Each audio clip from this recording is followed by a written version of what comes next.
الرحیم اللہم صلی علی سیدنا و مولانا محمد وعلی آلہ وصحبہ وبارک وسلم صلاۃ و سلاما علیک یا سیدی یا رسول اللہ وعلی آلک و اصحابک یا سیدی یا حبیب اللہ۔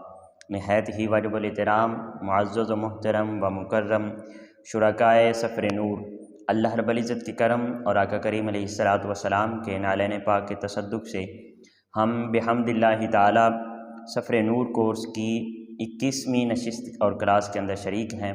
دعا ہے کہ رب لم یزل ہماری اس حقیر سی کاوش کو اپنی پاک بارگاہ عالیہ میں قبول و منظور فرمائے اور ہمیں اس سفر سے زیادہ نورانیت اخذ کرنے اور اپنے قلوب و اذہان کو منور کرنے کی توفیق عطا فرمائے۔ تو آئے ناظرین کرام، آج کی کلاس کا باقاعدہ آغاز کرتے ہیں۔ آج ہم 21ویں پارے کو لے رہے ہیں۔ کل ہمارا الحمدللہ 20واں پارہ مکمل ہوا تھا، تو آج کی 21ویں پارے کی پہلی آیت مقدسہ سورۃ العنکبوت کی آیت نمبر 45 اللہ رب العزت ارشاد فرماتا ہے اتل ما اوحی الیک من الکتاب واقیم الصلاۃ، اے حبیب مکرم آپ وہ کتاب پڑھ کر سنائیے جو آپ کی طرف بذریعہ وحی بھیجی گئی ہے اور نماز قائم کیجیے۔ یہاں پر ناظرین کرام اللہ رب العزت نے نماز قائم کرنے کا حکم دیا ہے۔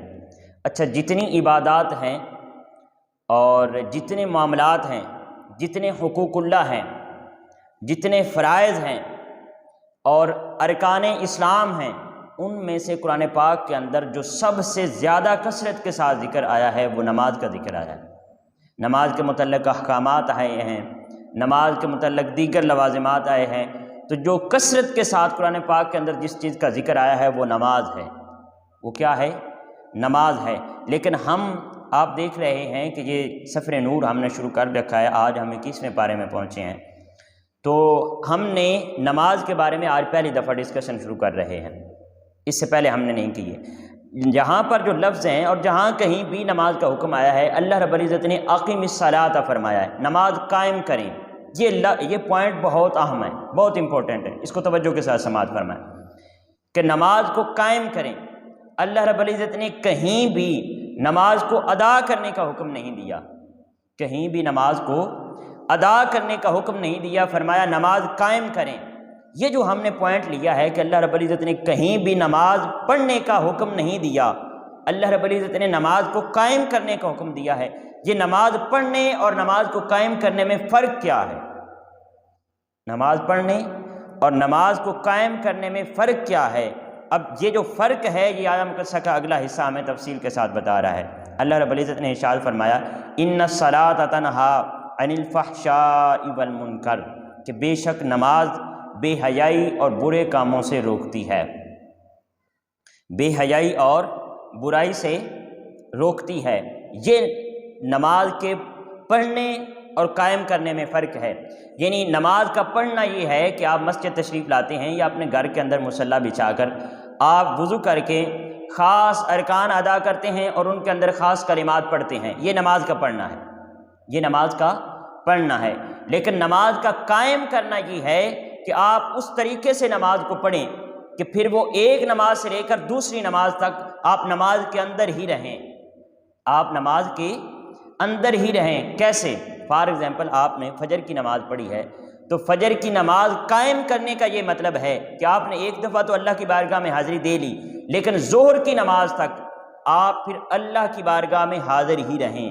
آپ چاہے بازار میں جائیں، آپ اپنے کاروبار میں جائیں، آپ اپنے آفس میں جائیں، جاب پر جائیں، آپ جہاں کہیں بھی جائیں، کالج جائیں، اسکول جائیں، پڑھنے کے لیے جائیں، جہاں کہیں بھی جائیں، آپ ہر لمحہ اللہ رب العزت کی یاد کو اپنے ذہن کے اندر بسائے رکھیں، تو یہ نماز کا قائم کرنا ہے۔ اب اس کا نتیجہ کیا ہوگا؟ نماز کے قائم کرنے کا پھر آگے نتیجہ کیا ہوگا؟ وہ یہ ہوگا کہ جب آپ ہر کام کے اندر، ہر معاملے کے اندر اللہ رب العزت کو یاد کر رہے ہوں گے اس نماز کی بدولت جو آپ نے فجر کے وقت پڑھی تھی، تو پھر جب آپ اللہ کو یاد کر رہے ہوں گے اور اللہ رب العزت کو حاضر و ناظر سمجھ رہے ہوں گے، تو پھر آپ کا ہر فیصلہ، ہر کام، آپ کی ہر ادا، حتیٰ کہ آپ کے سوچنے کا انداز بھی پھر اس طریقے سے ہوگا جو اللہ رب العزت کو پسند ہے اور جو آقا کریم علیہ الصلوۃ والسلام کی سنت مبارکہ کے مطابق ہے، جو حضور کی سنت مبارکہ کے مطابق ہے۔ پھر آپ کا ہر کام اللہ رب العزت کی رضا کے مطابق ہوگا۔ اس کو کہتے ہیں نماز کا قائم کرنا۔ اس کو کیا کہتے ہیں؟ نماز کا قائم کرنا۔ یعنی آپ ایک نماز پڑھتے ہیں تو دوسری نماز تک پھر آپ برائی سے اور برے کاموں سے رکے رہتے ہیں، پھر آپ بے حیائی سے رکے رہتے ہیں، اللہ رب العزت کی نافرمانی اور معصیت سے رکے رہتے ہیں، تو پھر آپ نماز کو قائم کر رہے ہوتے ہیں۔ آپ کیا کر رہے ہوتے ہیں؟ نماز کو قائم کر رہے ہوتے ہیں۔ پھر اسی طرح جب آپ ظہر کی نماز پڑھتے ہیں تو عصر تک آپ نماز کے اندر ہی رہتے ہیں، یعنی آپ اللہ رب العزت کے ساتھ محو کلام ہی رہتے ہیں۔ آپ ہر معاملے میں، ہر ادا میں، ہر کردار میں، ہر گفتار کے ایک ایک جملے کے اندر، آپ کے سوچنے کے انداز کے اندر پھر اللہ رب العزت کے حکم اور اللہ رب العزت کی فرما برداری موجود ہوتی ہے۔ جب یہ نماز کی کیفیت آ جائے پھر اس کو کہتے ہیں نماز ادا کی ہے۔ اس کو کیا کہتے ہیں؟ نماز ادا کی ہے۔ اب یہاں پر ایک بہت ہی عام ایک نقطہ عرض کرنے کے بعد پھر ہم آگے نکلیں گے، وہ یہ ہے کہ دیکھیں اصلاح معاشرہ کے لیے جو نماز ہے وہ سب سے اہم رکن ہے۔ یہ بھی نماز کے قائم کرنے کے متعلق ہی نقطہ ہے کہ اصلاح معاشرہ کے لیے نماز ایک اہم رکن ہے۔ کس طرح؟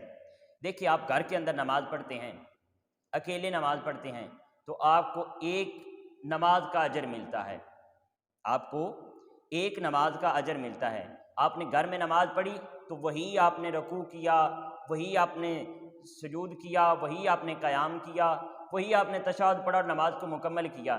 لیکن جب آپ مسجد میں تشریف لے آتے ہیں اور دوسرے لوگوں کے ساتھ مل کر باجماعت نماز ادا کرتے ہیں تو نماز پڑھنے کا اور ادا کرنے کا طریقہ وہی ہے۔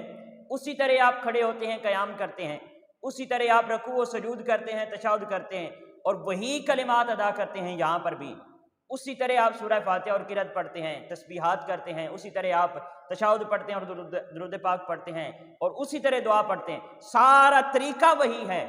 لیکن جب آپ نے گھر میں اکیلے نماز پڑھی تو آپ کو ایک نماز کا اجر ملا، لیکن آپ نے یہاں آ کر باجماعت نماز ادا کی تو آپ کو 27 نمازوں کا جو ہے وہ اجر ملتا ہے۔ فرق کیا ہے دونوں کے اندر؟ فرق یہ ہے ناظرین کرام کہ یہ بیسیکلی اللہ رب العزت ہمیں نماز کے ذریعے اصلاح معاشرہ کا درس دے رہا ہے۔ ایک بہت بڑے معاشرتی پہلو کا ہمیں اجتماعیت کا درس مل رہا ہے۔ کس کا درس مل رہا ہے؟ اجتماعیت کا۔ جب آپ نماز پڑھنے آتے ہیں مسجد کے اندر 5 وقت لوگوں سے ملاقات کرتے ہیں، اپنے ہمسایوں سے ملاقات کرتے ہیں، اپنے دائیں بائیں کھڑے نمازی سے جب آپ ملاقات کرتے ہیں، اس کے ساتھ بات چیت کرتے ہیں تو پھر آپ اس کے دکھ سکھ کے اندر شریک ہوتے ہیں۔ جب آپ 5 وقت لوگوں سے ملاقات کرتے ہیں، ان سے سمائلنگ فیس کے ساتھ ملتے ہیں، سلام کرتے ہیں اور پھر ان کے حالات پوچھتے ہیں اور ان کو بتاتے ہیں، تو پھر اس طرح ایک دوسرے کی جو مشکلیں ہیں وہ ایک دوسرے کے ساتھ شیئر ہوتی ہیں۔ پھر جب آپ کو دوسرے کی مشکل کا پتہ چلتا ہے، اس کے ساتھ ایک تعلق بنتا ہے، تو پھر آپ اس کی مشکل کے اندر شریک ہونا شروع ہو جاتے ہیں۔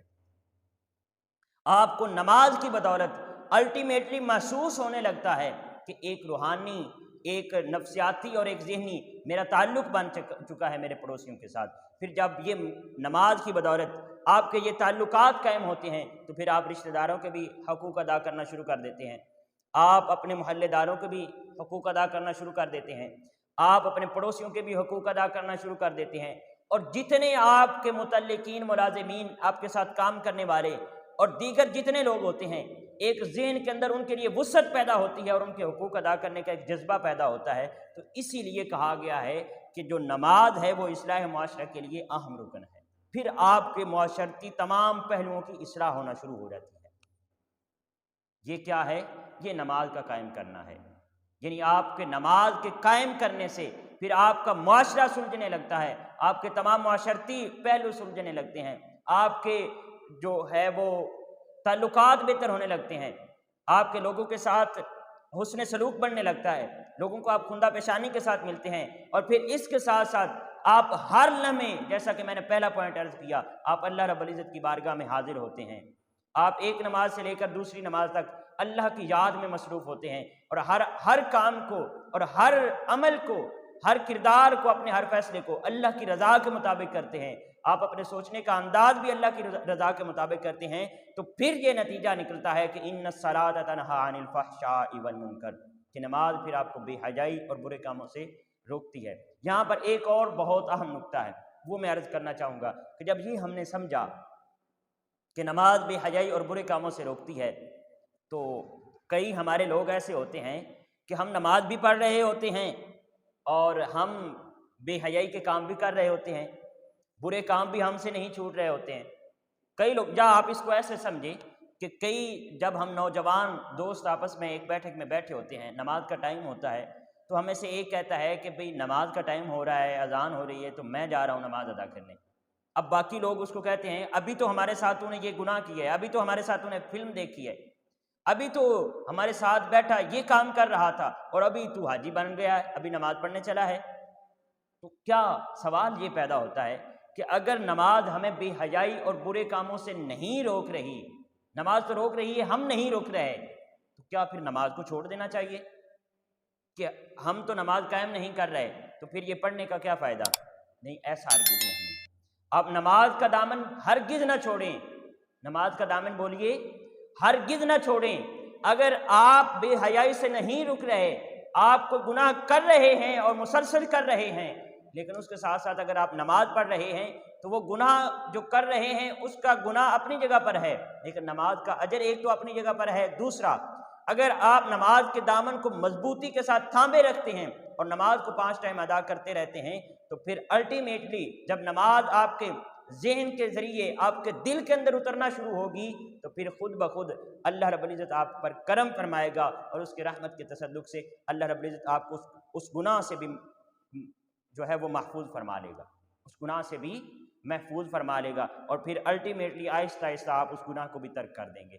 تو نماز گناہوں کے ترک کرنے کا سبب بنتی ہے، ہمارے گناہ ہماری نماز کو ترک کرنے کا سبب نہیں بننا چاہیے، گناہوں کو نماز کے ترک کرنے کا سبب نہیں بننا چاہیے، بلکہ نماز ہماری ایسی کامل ہونی چاہیے اور اس کے اندر پھر اللہ رب العزت کے ساتھ ایسا تعلق ہونا چاہیے کہ پھر وہ نماز ہمیں بے حیائی اور برے کاموں سے روکنا شروع کر دے، اور ہم الٹیمیٹلی ہماری پوری زندگی ہی صبح سے لے کر شام تک اور ساری رات اللہ رب العزت کی یاد کے اندر گزرے، اور ہم ہر لمحے اس کی بارگاہ میں حاضر ہوں۔ تو یہ جو 2-3 پوائنٹ میں نے عرض کیا، اور پھر آپ دیکھیں یہ نماز کا اب ہمیں اپنے احوال کے بارے میں غور و فکر کرنا ہے کہ کیا واقعی ہمیں نماز روکتی ہے بے حیائی سے؟ کیا ہم نماز پڑھ رہے ہیں یا نماز ادا کر رہے ہیں؟ اگر دیکھیں، اپنے اندر غور و فکر کریں، اپنے گریبان میں جھانکیں، اگر تو ہم فقط نماز پڑھ رہے ہیں تو یہ فریضہ بالکل ادا نہیں ہو رہا ہے۔ یہ اللہ رب العزت نے جیسے ہم سے طلب فرمایا ہے ہمیں اسی طرح اس کو ادا کرنا ہے، یعنی نماز کو قائم کرنا ہے، اپنی زندگی کے اندر قائم کرنا ہے۔ اور آپ دیکھیں، قائم ایک نظام کیا جاتا ہے، قائم کا مطلب ہوتا ہے نافذ کرنا، تو اس کا مطلب یہ ہے کہ اللہ رب العزت ہمیں حکم دے رہا ہے کہ نماز کو اپنی زندگیوں پر نافذ کریں۔ یہ جو ابھی میں نے ایک کنسیپٹ آپ کے سامنے عرض کیا کہ نماز ہماری زندگی کے ایک ایک لمحے کا، ایک ایک کام کا، اور ایک ایک سوچ کا، ایک ایک فکر کا حصہ بن جائے، تو اس کو نماز کا قائم کرنا کہتے ہیں۔ پھر وہ نماز ایک سسٹم کی طرح آپ کی زندگی کے اوپر نافذ ہو جائے گی۔ اصل نماز کا مقصد یہ ہے کہ ہم نماز کو بطور سسٹم لانچ کریں، نماز کو بطور نظام نافذ کریں، اس چیز کی ضرورت ہے۔ اللہ رب العزت ہمارا ہم ناصر ہو اور ہمیں نماز قائم کرنے کی توفیق عطا فرمائے۔ آج کے اس مضمون کا آخری نقطہ آپ کے گوش گزار کر کے پھر ہم آگے نکلتے ہیں کہ نبی کریم علیہ الصلوۃ والسلام نے نماز کے معاملے میں بہت سخت تنبیہ فرمائی۔ آپ نے بے نمازی کے لیے سخت تنبیہ فرمائی۔ آقا کریم علیہ الصلوۃ والسلام نے ارشاد فرمایا، اگر مجھے بچوں کا اور عورتوں کا خوف نہ ہوتا تو میں بے نمازیوں کے گھروں کو آگ لگا دیتا، میں بے نمازیوں کے گھروں کو جلا دیتا، یعنی جو نماز نہیں پڑھتے۔ تو یہ اتنی سخت تنبیہ ہے، تو نماز کو عام نہ سمجھیں۔ پھر اس سے بعد ناظرین کرام، جو آج ہم آیام قصہ لے رہے ہیں، سورۃ العنکبوت کی آیت، لاسٹ آیت ہے 69، آیت نمبر 69۔ اللہ رب العزت ارشاد فرماتا ہے، والذین جاہدوا فینا لنہدینہم سبلنا وان اللہ لمع المحسنین، اور جو لوگ ہمارے حق میں جہاد کرتے ہیں تو ہم یقیناً انہیں اپنی راہیں دکھا دیتے ہیں، اور بے شک اللہ صاحبان احسان کو اپنی معیت سے نوازتا ہے۔ ناظرین کرام، یہ جو اللہ رب العزت نے فرمایا ہے لنہدینہم سبلنا، ہم انہیں اپنے راستے دکھا دیتے ہیں، اپنی راہیں دکھا دیتے ہیں، تو اس سے مراد مختلف مکاتب فکر ہیں۔ یہاں پر مکاتب فکر کی بات ہو رہی ہے، مختلف فقہی مذاہب کی بات ہو رہی ہے، یعنی یہاں پر میں زیادہ وضاحت نہیں کرنا چاہوں گا، وہ حضور شیخ الاسلام کا ایک جملہ میں آپ سے عرض کر کے پھر ہم انشاءاللہ آگے چلیں گے کہ حضور شیخ الاسلام پروفیسر ڈاکٹر محمد طاہر القادری صاحبہ فرمایا کرتے ہیں کہ یہ جو مختلف مکاتب فکر ہیں، دیکھیں یہ چاروں جو فقہی مذاہب ہیں ان کو ہم حق مانتے ہیں، سبھی ہم مانتے ہیں، سبھی کے پاس اپنے اپنے دلائل ہیں۔ تو آپ فرمایا کرتے ہیں اپنا چھوڑو نہیں اور دوسروں کو چھیڑو نہیں، اپنے پر قائم رہو لیکن دوسروں پر تنقید نہیں کرو۔ یہ صرف جو ایک فروعی مسائل ہیں ان کے اندر تھوڑا سا ہمارا نظریاتی اختلافات ہوتا ہے، اس کی بنیاد پر ہمیں جھگڑے نہیں کرنے چاہیے، لڑائیاں نہیں کرنی چاہیے، بلکہ ان کے ساتھ بھی اس نے سلوک کرنا چاہیے اور ان کو مسلمان بھائی سمجھنا چاہیے۔ دیکھیں یہ جو ہمارے مختلف مذاہب بنے ہیں اور مختلف مسالک بنے ہیں، ان کے اندر حکمت کیا ہے؟ بہت پیارا یہ ایک نقطہ ہے، بہت پیارا نقطہ کہ دیکھیے اللہ رب العزت بیسیکلی اپنے حبیب صلی اللہ علیہ وآلہ وسلم کی تمام اداؤں کو قائم رکھنا چاہتا تھا۔ آپ دیکھیں حضرت ابراہیم علیہ السلام نے ایک دفعہ طواف کعبہ کیا تھا تو اللہ رب العزت نے آپ حضرت ابراہیم علیہ السلام کی اس ادا کو تا قیامت سلامت فرما دیا، کیونکہ حضرت ابراہیم علیہ السلام پیارے تھے اور اللہ رب العزت نے اپنے پیارے کی ادا کو قائم رکھنا تھا، تو اللہ رب العزت نے امت مسلمہ کے لیے یہ فرض فرما دیا کہ جب تک طواف کعبہ نہیں کرو گے تمہاری حاجی قبول نہیں ہوگی۔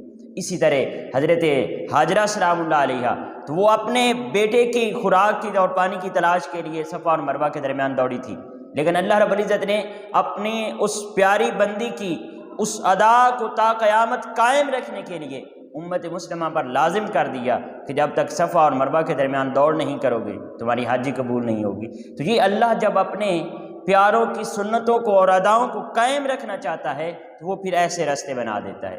تو یہ بھی بیسیکلی نبی کریم علیہ السلام نے زندگی کے اندر کوئی ایک دفعہ بھی جو ادا فرمائی ہے اللہ رب العزت اس کو سلامت رکھنا چاہتا تھا، تو کچھ ادائیں کسی ایک مذہب اور مسلک کے حصے میں آ گئی اور کچھ ادائیں کسی اور فقہ والے جو مسلک ہے اس کے حصے میں آ گئی، کچھ ادائیں تیسرے کے حصے میں آ گئی، کچھ ادائیں چوتھے کے۔ اللہ رب العزت نے نبی کریم علیہ السلام کی تمام اداؤں کو قیامت تک کے لیے زندہ فرما دیا۔ اب کچھ ادائیں کچھ لوگ جو ہیں ان کے اوپر عمل کر رہے ہیں اور کچھ اداؤں کے اوپر کچھ لوگ، بس اتنی سی بات ہے۔ جھگڑنا نہیں چاہیے، اپنے پر قائم رہو اور دوسروں کو بلا وجہ تنگ نہیں کرو، ان کے اوپر تنقید نہیں کرو، بلکہ ان سے یہ دیکھیں نا ہمارے نظریاتی اختلافات ہیں، یہ اختلافات سے پہلے ہمارا ایک رشتہ بھی تو ہے نا، ہم اس رشتے کی طرف نہیں دیکھتے اور اختلافات کی طرف دیکھنے لگ پڑتے ہیں۔ اس سے پہلے کتنا مضبوط رشتہ ہے کہ یہ جو بندہ جو نماز پڑھ رہا ہے، چاہے رفع یدین کے ساتھ پڑھ رہا ہے، چاہے یہ ہاتھ چھوڑ کر پڑھ رہا ہے یا ہاتھ باندھ کر پڑھ رہا ہے، یہ ہے تو اسی خدا کی عبادت کر رہا نا جس کی میں کرتا ہوں، یہ بھی اسی رب کو مانتا ہے، اسی کو اپنا معبود وحدہ لا شریک مانتا ہے جس کو میں مانتا ہوں، یہ بھی اس ذات سے محبت کرتا ہے جس سے میں کرتا ہوں۔ تو یہ کیا رشتہ کافی نہیں ہے ہماری ایک دوسرے کے ساتھ محبت کرنے کے لیے؟ تو اختلافات سے بچیں، یہ چھوٹے چھوٹے نظریاتی جو اختلافات ہیں ان کی بنیاد پر لڑائیوں سے جھگڑوں سے بچیں، بلکہ ایک دوسرے کے ساتھ محبت کرنا سیکھیں، جو نبی کریم علیہ السلام کی سنت مطہرہ بھی ہے اور اللہ رب العزت کی رضا کا سبب بھی ہے۔ اس کے بعد ناظرین کرام سورۃ الروم شروع ہو رہی ہے، ہمارا ایک بہت ہی پیارا آج کا مضمون شروع ہونے والا ہے۔ اس کی پہلی آیہ مقصۃ و حروف مقطعات ہیں، اس کے بعد اللہ رب العزت ارشاد فرماتے ہیں غلبت الروم، اہل روم فارس سے مغلوب ہو گئے، فی ادنی الارض وہم من بعد غلبہم سیغلبون، نزدیک کے ملک میں اور وہ اپنے مغلوب ہونے کے بعد عنقریب غالب ہو جائیں گے، فی بضع سنین للہ الامر من قبل ومن بعد، چند ہی سال میں یعنی 10 سال سے کم عرصہ میں، امر تو اللہ ہی کا پہلے بھی تھا اور بعد میں بھی اللہ کا ہی امر ہے، اور وَيَوْمَئِذٍ يَفْرَحُ الْمُؤْمِنُونَ، اور اس وقت اہل ایمان خوش ہوں گے۔ یہ اس آیہ مقدسہ کے شان نزول کی طرف چلتے ہیں تب اس کے مفہوم کی سمجھ آئے گی۔ بیسیکلی نبی کریم علیہ السلام کے دور اقدس میں روم اور ایران یہ دو بڑی سلطنتیں تھیں، دو بڑی سپر پاورز تھیں دو، روم اور ایران، اور ان کی آپس میں جنگ رہتی تھی۔ یاد رہے کہ جو رومی تھے یہ اہل کتاب تھے، یعنی عیسائی تھے، کرسچن تھے، اور جو ایرانی تھے، ایران کے باشندے، یہ آتش پرست تھے، یہ مشرک تھے، یعنی آگ کی پوجا کرتے تھے، اور ان کی جو آپس میں چپکلش رہتی تھی تو جو مسلمان ہوتے تھے وہ اخلاقی طور پر یا دلی طور پر رومیوں کو سپورٹ کرتے تھے، اور جو مشرک لوگ تھے وہ ایرانیوں کو سپورٹ کرتے تھے ان کے عقائد کی وجہ سے، کیونکہ جو رومی تھے وہ اہل کتاب تھے، وہ مشرک نہیں تھے، عیسائی تھے، اور جو ایرانی تھے وہ مشرک تھے، تو وہ مکہ کے جو مشرک تھے وہ ان کو سپورٹ کرتے تھے، جنگ میں شریک نہیں ہوتے تھے، نہ مسلمان شریک ہوتے تھے نہ ہی وہ مشرک شریک ہوتے تھے۔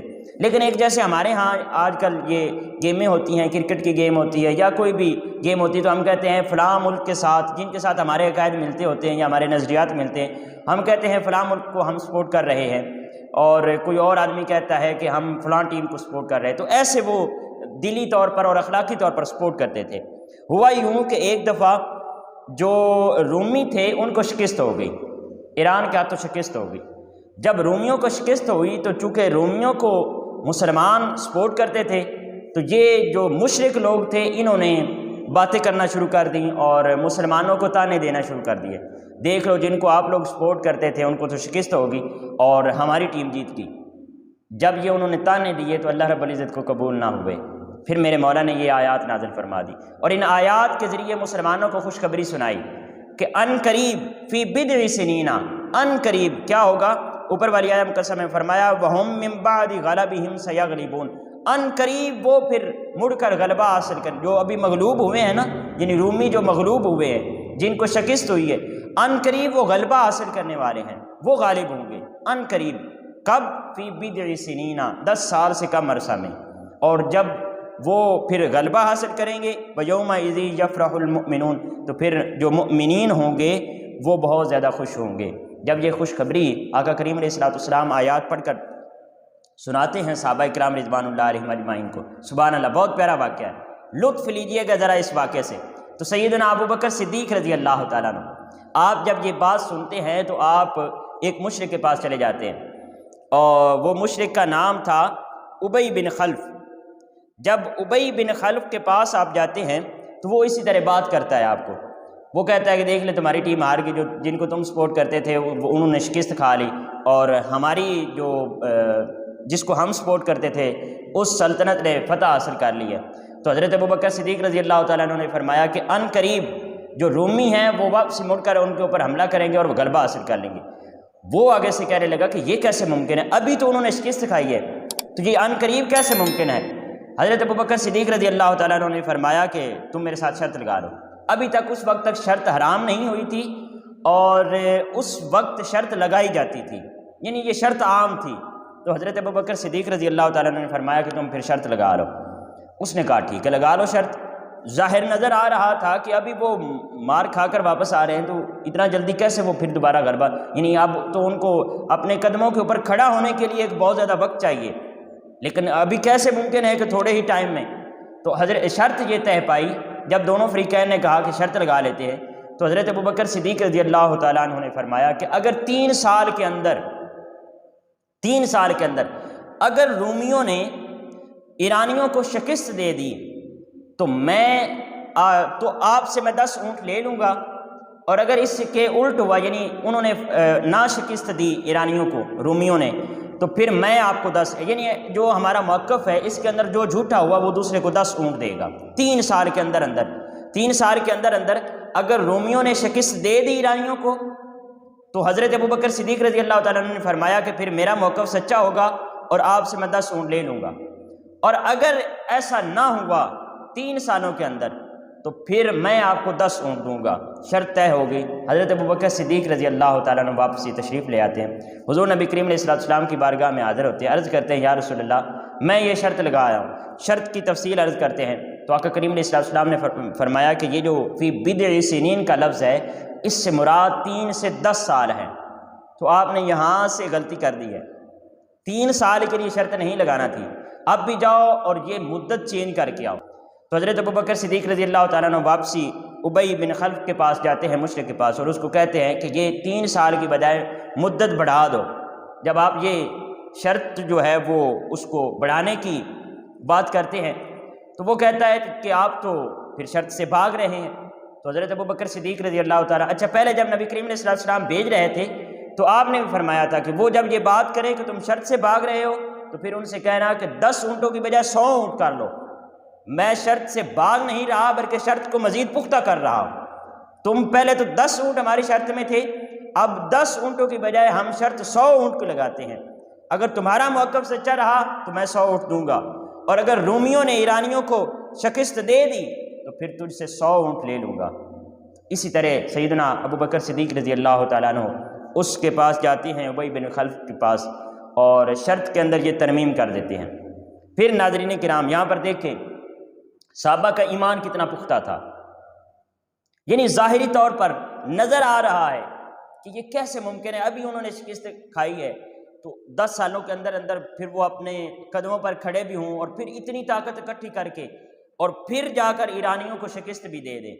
اس کے بعد ناظرین کرام جب یوم بدر تھا، یعنی بدر کی جس دن یوم بدر تھا، بدر کی جنگ ہوئی، تو جب مسلمانوں نے جنگ جیت لی، جب مسلمان یفرح المؤمنون، مؤمنین جب جس روز بہت زیادہ خوش تھے، ادھر یہ کفار مکہ اور مشرکین مکہ شکست کھا کر واپس جا رہے تھے، تو ادھر سے قاصد نے آ کر خوشخبری سنائی کہ رومیوں نے ایرانیوں کو شکست دے دی ہے۔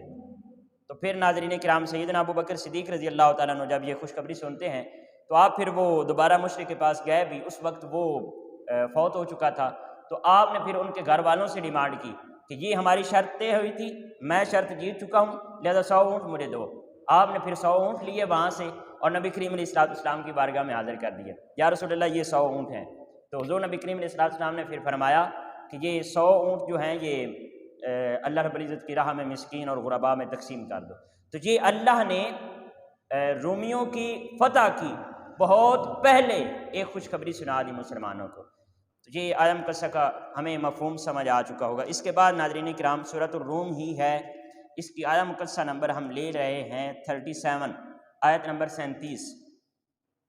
اللہ رب العزت ارشاد فرماتا ہے اولم یروا ان اللہ یبسط الرزق لمن یشاء ویقدر ان فی ذلک لآیات لقوم یؤمنون، کیا انہوں نے نہیں دیکھا کہ اللہ جس کے لیے چاہتا ہے رزق کشادہ فرما دیتا ہے اور جس کے لیے چاہتا ہے تنگ کر دیتا ہے، بے شک اس میں ان لوگوں کے لیے نشانیاں ہیں جو ایمان رکھتے ہیں۔ یہاں پر ناظرین کرام رزق کی کشادگی اور تنگی کے بارے میں بات فرمائی جا رہی ہے کہ اللہ رب العزت جس کے لیے چاہتا ہے رزق کو کشادہ فرما دیتا ہے اور جس کے لیے چاہتا ہے رزق کو تنگ فرما دیتا ہے۔ اور یہ جو دوسری آیت مقدسہ ہے اس کے بعد آیت نمبر 38، اس کے ساتھ والی اگلی آیت، اس کے اندر پھر اللہ رب العزت نے ایک نشانی بھی بتا دی۔ دیکھیں یہ جو آیات کا کنیکشن ہوتا ہے نا آپس میں، اس کو سمجھنا بڑا ضروری ہوتا ہے قرآن پاک کو سمجھنے کے لیے۔ یہ دوسری آیت مقدسہ میں اللہ رب العزت نے فرمایا فآت ذی القربی حقہ والمسکین وابن السبیل، پس آپ قرابت دار کو اس کا حق ادا کرتے رہیں اور محتاج اور مسافر کو ان کا حق ادا کرتے رہیں۔ تو یہ اللہ رب العزت نے وہ جو فرمایا نا کہ اللہ جس کے لیے چاہتا ہے رزق کو کشادہ فرما دیتا ہے اور جس کے لیے چاہتا ہے رزق کو تنگ فرما دیتا ہے، یہ دوسری آیت مقدسہ میں اس کا ہنٹ دے دیا کہ جو میرے اس حکم کی تعمیل کرے گا، یعنی اپنے قرابت داروں کا، مساکین کا اور مسافروں کا حق ادا کرے گا، اس حکم کی جو تعمیل کرے گا، پھر اللہ رب العزت اس کے لیے رزق کو کشادہ فرما دے گا۔ یہاں پر ناظرین کرام حضور نبی کریم علیہ السلام کی ایک حدیث مبارکہ ہے، آقا کریم علیہ السلام نے ارشاد فرمایا کہ اگر تم چاہتے ہو کہ تمہارے رزق اور عمر کے اندر برکت ڈال دی جائے تو اپنے قرابت داروں پر احسان کرو، اپنے قرابت داروں پر احسان کرو، اپنے والدین کے ساتھ حسن سلوک کرو، اپنے اولاد پر خرچ کرو، اپنے قرابت داروں پر خرچ کرو، اپنے رشتہ داروں کو نوازو، اپنے پڑوسیوں کو نوازو، اپنے جو آپ کے قرابت دار ہیں، جو آپ کے قریبی ہیں رشتوں کے اندر یا ہمسائیگی کے اندر، جو آپ کے قریبی ہیں ان کو نوازنا شروع کر دو، اللہ رب العزت تمہارے رزق کے اندر بھی برکت ڈال دے گا اور تمہاری عمر کے اندر بھی برکت ڈال دے گا۔ اسی طرح حضرت ابو ہریرہ رضی اللہ تعالیٰ عنہ آپ فرماتے ہیں کہ جو آدمی دینار خرچ کرتا ہے اس دینار کی 3 قسمیں ہیں، یا تو وہ آدمی یتیم پر خرچ کرتا ہے، یتیم کی کفالت پر، پھر آپ نے فرمایا دوسرا دینار وہ اللہ رب العزت کی راہ میں خرچ کرتا ہے، اور تیسرا فرمایا وہ گھر والوں پر خرچ کرتا ہے۔ حضرت ابو ہریرہ رضی اللہ تعالیٰ عنہ آپ فرماتے ہیں کہ سب سے بہترین آدمی کا دینار وہ ہے جو وہ اپنے گھر والوں پر خرچ کرتا ہے۔ تو یہاں پر ہمیں اپنے گھر والوں پر، اپنے پڑوسیوں پر، اپنے رشتہ داروں پر خرچ کرنے کی ترغیب دی جا رہی ہے۔ اس کے بعد ناظرین کرام یہ سورہ لقمان شروع ہو رہی ہے۔ یہ جو حضرت لقمان علیہ السلام تھے یہ حضرت ایوب علیہ السلام کے بھانجے تھے، اور کہا جاتا ہے کہ یہ غور و فکر کے خوگر اور دولت یقین سے مالا مال تھے اور یہ اللہ کے ولی تھے۔ اور حضرت ابن عباس رضی اللہ تعالیٰ عنہ آپ فرماتے ہیں کہ یہ سیاہ پوش تھے اور پیشہ میں یہ درزی تھے. یہ کیا تھے؟ درزی سے. ان کی یہاں پر بات ہو رہی ہے. اللہ رب العزت ارشاد فرماتا ہے وَمِنَ النَّاسِ مَن يَشْتَرِي لَهْوَ الْحَدِيثِ لِيُضِلَّ عَن سَبِيلِ اللَّهِ بِغَيْرِ عِلْمٍ وَيَتَّخِذَهَا هُزُوًا أُولَٰئِكَ لَهُمْ عَذَابٌ مُّهِينٌ. اور لوگوں میں سے کچھ ایسے بھی ہیں جو بیہودہ کلام خریدتے ہیں تاکہ بغیر سوجھ بوجھ کے لوگوں کو اللہ کی راہ سے بھٹکا دیں اور اس راہ کا مذاق اڑائیں. انہی لوگوں کے لیے رسوا کن عذاب ہے.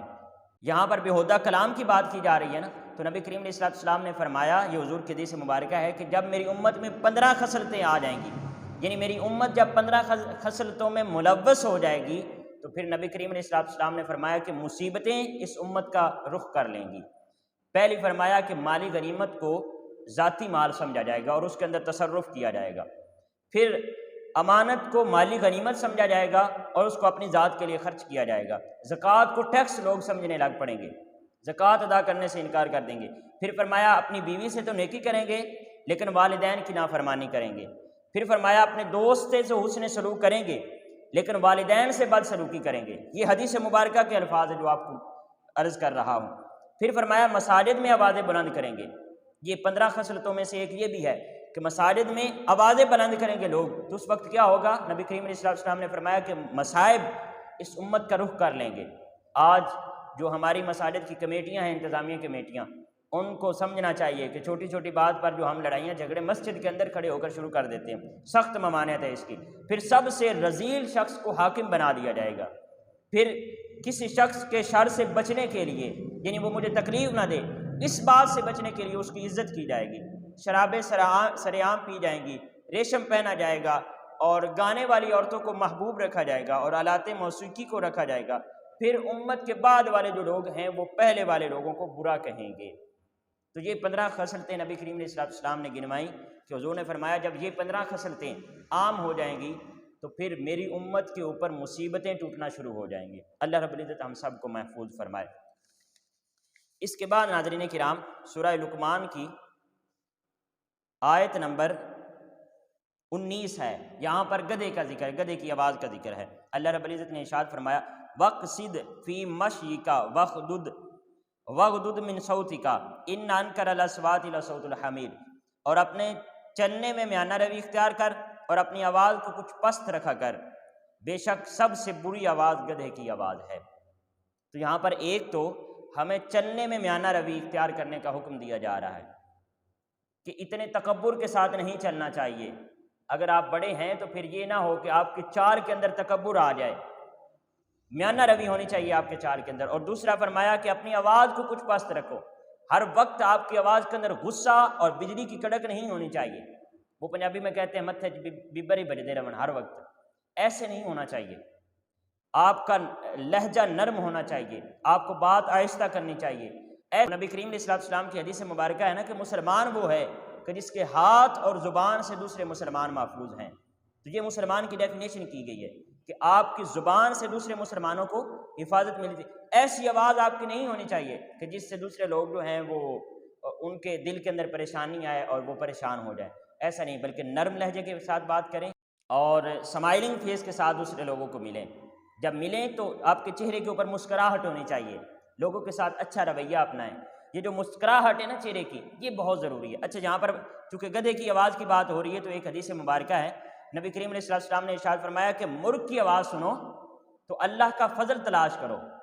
کیونکہ جب مرغ کی آواز آتی ہے، اب جب میں یہ بات کر رہا ہوں تو اللہ کی قدرت دیکھ کے یہاں ایک مرغ کی آواز آ رہی ہے، سبحان اللہ.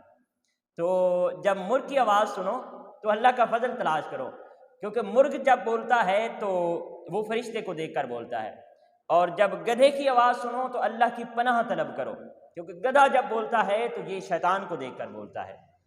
تو یہ ایک حدیث مبارکہ نبی کریم علیہ السلام کی. اچھا، مسکرانے کی بات ہو رہی تھی تو مسکرانا بہت ضروری ہے زندگی کے اندر، خوش رہنے کے لیے اور اپنے رشتہ داروں کو خوش کرنے کے لیے.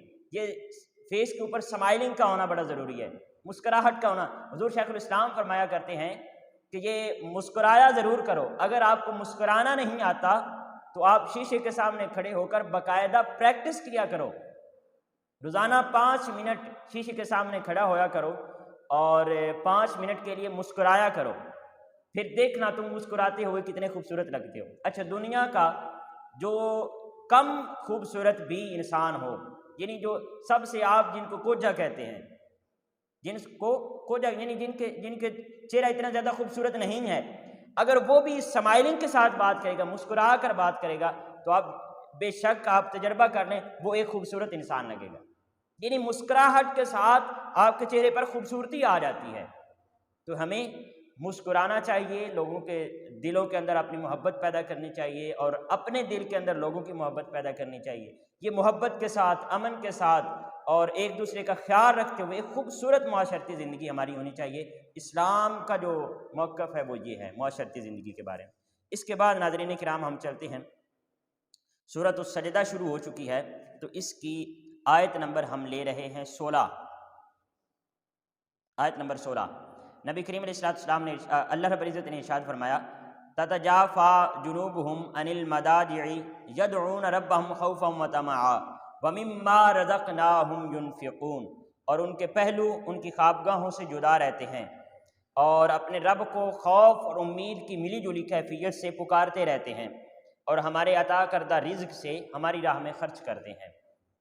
یہاں پر ناظرین کرام پہلے تو ذکر ہو رہا ہے تہجد گزاروں کا، شب زندہ داروں کا، جو اللہ رب العزت کی یاد کے اندر، اور یہاں پر دو چیزیں فرمائی، خوف اور اللہ کی رحمت کی امید، یعنی خوف اور امید کی ملی جلی کیفیت میں جو اللہ رب العزت کو پکارتے رہتے ہیں، رات کو اللہ کی بارگاہ میں جو ہے وہ کھڑے ہوتے ہیں، اپنی خوابگاہوں سے دور ہو جاتے ہیں، اپنے پہلوؤں کو اپنی خوابگاہوں سے جدا کر لیتے ہیں اور اللہ کی بارگاہ میں حاضر ہو جاتے ہیں۔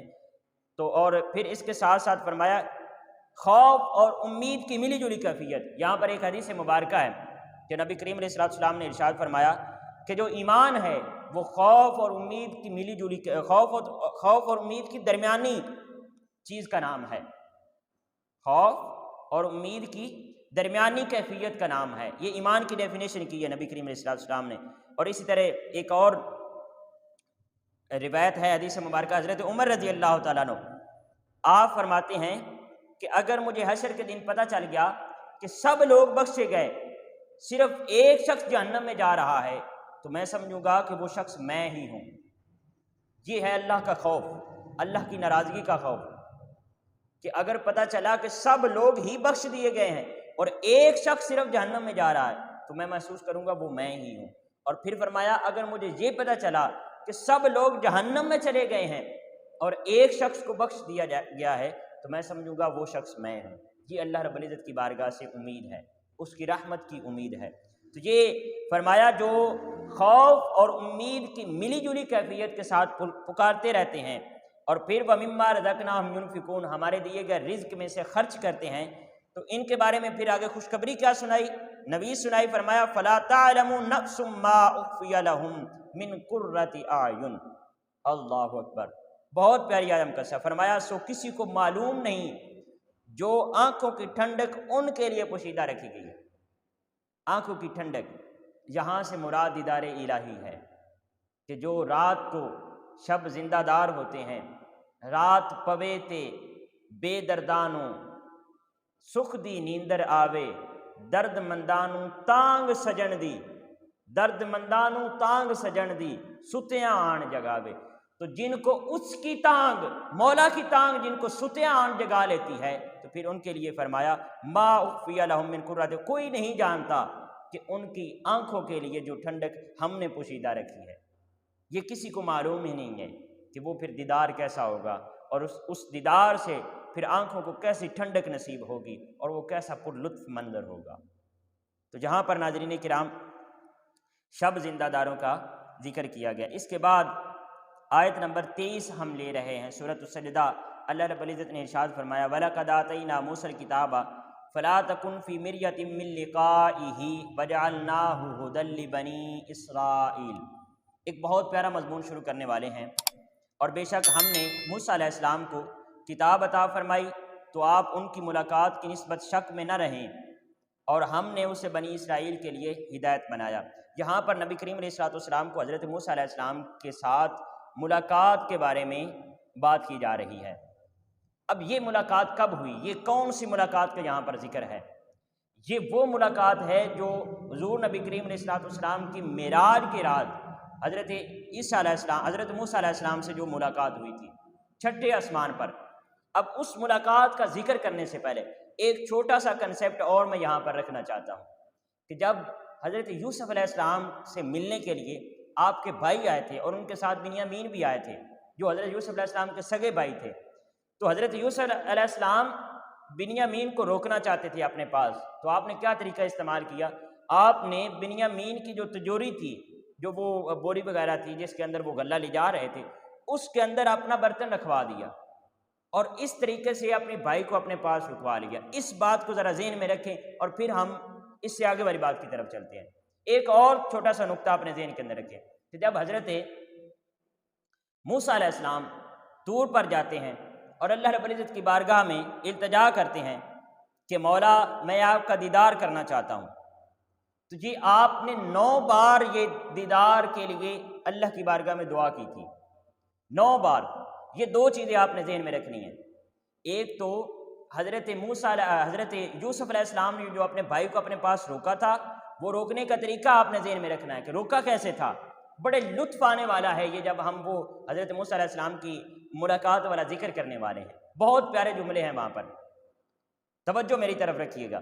اور ایک دوسرا کنسیپٹ آپ نے یہ ذہن میں رکھنا ہے کہ جب حضرت موسیٰ علیہ السلام نے اللہ کی بارگاہ میں اللہ کی دیدار کے لیے التجا کی تھی، دعا کی تھی، تو آپ نے 9 بار دعا کی تھی۔ اب جب شب معراج نبی کریم علیہ السلام اللہ رب العزت کی بارگاہ میں حاضر ہوتے ہیں اور وہ راز و نیاز کی باتیں ہوتی ہیں، تو اس کے بعد جب حضرت حضور نبی کریم علیہ السلام واپسی تشریف لا رہے ہیں، آپ واپسی تشریف لا رہے ہیں، تو چھٹے آسمان پر حضرت موسیٰ علیہ السلام سے ملاقات ہوتی ہے۔ یہ وہ دعا قبول ہو رہی ہے جو آپ نے 9 دفعہ دعا کی تھی، توجہ کے ساتھ سماعت فرمائیے۔ یہ وہ دعا قبول ہو رہی ہے کہ اب اس وقت اللہ رب العزت نے فرمایا لن ترانی، اے موسیٰ تم مجھے نہیں دیکھ سکتا، تو مجھے نہیں دیکھ سکتا، ہاں ایک وقت آئے گا کہ جس نے مجھے دیکھا ہوگا میں وہ محبوب تمہیں دکھاؤں گا، تیرے ساتھ ملاقات کرواؤں گا، تو پھر اس ذریعے اس کی آنکھوں میں سے اور اس کے جلوے میں سے تو میرا جلوہ دیکھ سکے گا، اس وقت تیری اس دعا کو قبول کروں گا۔ تو اللہ رب العزت نے اس دعا کو قبول فرما لیا تھا اس وقت کوہ طور پر ہی، لیکن نبی کی اس دعا کو اپنے پاس محفوظ رکھ لیا اور اس کے عمل کے اندر یہ ڈیلے کر دیا۔ آج وہ دعا کا عملی جو ہے مظاہرہ ہے وہ ہو رہا ہے۔ حضور نبی کریم علیہ السلام حضرت موسیٰ علیہ السلام کے پاس آتے ہیں، حضرت موسیٰ علیہ السلام دیدار کرتے ہیں اور محبوب کی آنکھوں سے محب کا جلوہ دیکھتے ہیں، تو عرض کرتے ہیں کہ رسول اللہ آپ کیا تحفہ لے آئے ہیں؟ اللہ کی بارگاہ سے اللہ سے ملاقات کے لیے گئے تھے، بتائیں مالک کی بارگاہ سے تحفہ کیا لے آئے ہیں؟ تو حضور نبی کریم علیہ السلام فرماتے ہیں مجھے اللہ رب العزت نے اپنی امت کے لیے 50 نمازوں کا تحفہ دیا ہے۔ کتنی نمازوں کا؟ 50 نمازوں کا تحفہ دیا ہے۔ تو حضرت موسیٰ علیہ السلام فرماتے ہیں کہ یہ میری امت تھی، اس کو میں نے اتنی زیادہ تبلیغ کی تھی تو وہ 10 نمازیں نہیں پڑھ سکی تھی، تو یہ 50 نمازیں آپ کی امت نہیں پڑھ سکے گی، لہذا جائیں اور کم کروا لیں۔ حضور نبی کریم علیہ السلام واپسی تشریف لے جاتے ہیں۔ جب اللہ کی بارگاہ میں واپسی جاتے ہیں تو اللہ رب العزت 50 میں سے 5 کم کر دیتے ہیں، باقی کتنی رہ گئیں؟ 45۔ حضور نبی کریم علیہ السلام 45 نمازوں کے ساتھ واپس آتے ہیں۔ پھر حضرت موسیٰ علیہ السلام سے ملاقات ہوتی ہے، دوسری ملاقات ہوتی ہے۔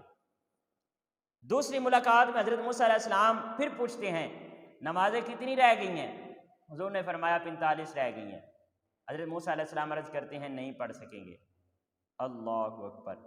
ناظرین کرام، روایات میں آتا ہے کہ حضور نبی کریم علیہ السلام ہر دفعہ واپسی اللہ کی بارگاہ میں حاضر ہوتے ہیں اور ہر دفعہ اللہ رب العزت 5 نمازیں کم کرتے جاتے ہیں اور پھر آتے ہیں حضرت موسیٰ علیہ السلام سے ملاقات کرتے ہیں۔ حضرت موسیٰ علیہ السلام پھر واپس بھیج دیتے ہیں، پھر آتے ہیں، پھر واپس بھیج دیتے ہیں۔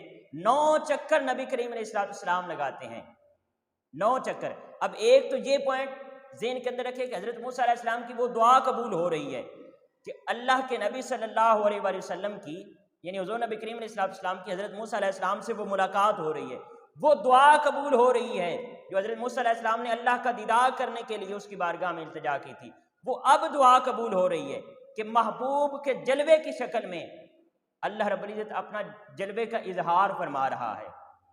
تو ایک طرف تو یہ وہ دعا قبول ہو رہی ہے، یعنی حضرت موسیٰ علیہ السلام کا کام بن رہا ہے، اور دوسرا وہ کتنا ہی خوبصورت کنسیپٹ ہے وہ حضرت یوسف علیہ السلام والا، دوسری طرف اللہ رب العزت اپنے محبوب کی بار ملاقات کر رہا ہے۔ اچھا، اللہ رب العزت کو نہیں معلوم تھا کہ میری نبی کی امت 5 نمازیں پڑھ سکے گی، 50 نہیں پڑھ سکے گی؟ اس نے وہ تجوری میں 50 رکھ ہی اس لیے دی تھی میرا محبوب بار بار آتا رہے اور بار بار مجھ سے ملاقات کرتا رہے۔ حضور شیخ الاسلام یہاں پر بہت پیارا جملہ بولا کرتے ہیں، آپ فرمایا کرتے ہیں کہ اللہ رب العزت نے فرمایا ہوگا موسیٰ چھٹے آسمان پر کھڑا ہو جا، آج تیری بھی وہ 9 دعائیں قبول ہونے والی ہیں، اور تو بھی میرے محبوب کو بار بار واپس بھیجتا رہے، میں بار بار تیری ملاقات کرواتا رہوں گا، میں تیری بارگاہ میں بھیجتا رہوں گا، لہذا تیرا بھی کم بنیا رہے گا تو میرا بھی کم بنیا رہے گا۔ واہ واہ، یعنی تیرے ساتھ بھی دیدار ہوتا رہے گا، تجھے بھی دیدار نصیب ہوتا رہے گا، اور میں بھی اپنے محبوب سے ملاقات کرتا رہوں گا۔ تو یہ ایک بہت ہی پیاری وہ جو ملاقات تھی جو حضرت موسیٰ علیہ السلام کے ساتھ چھٹے آسمان پر آقا کریم علیہ السلام کی ملاقات 9 دفعہ ہوئی تھی، اس ملاقات کا یہاں پر ذکر کیا جا رہا ہے کہ اے محبوب ان قریب آپ کو وہ ملاقات کروائی جائے گی۔ بہرحال اس کے بعد سورۃ الاحزاب شروع ہوتی ہے، اور سورۃ الاحزاب کے اندر ناظرین کرام یہ آیت نمبر 6 ہے، آیت نمبر 6 ہے۔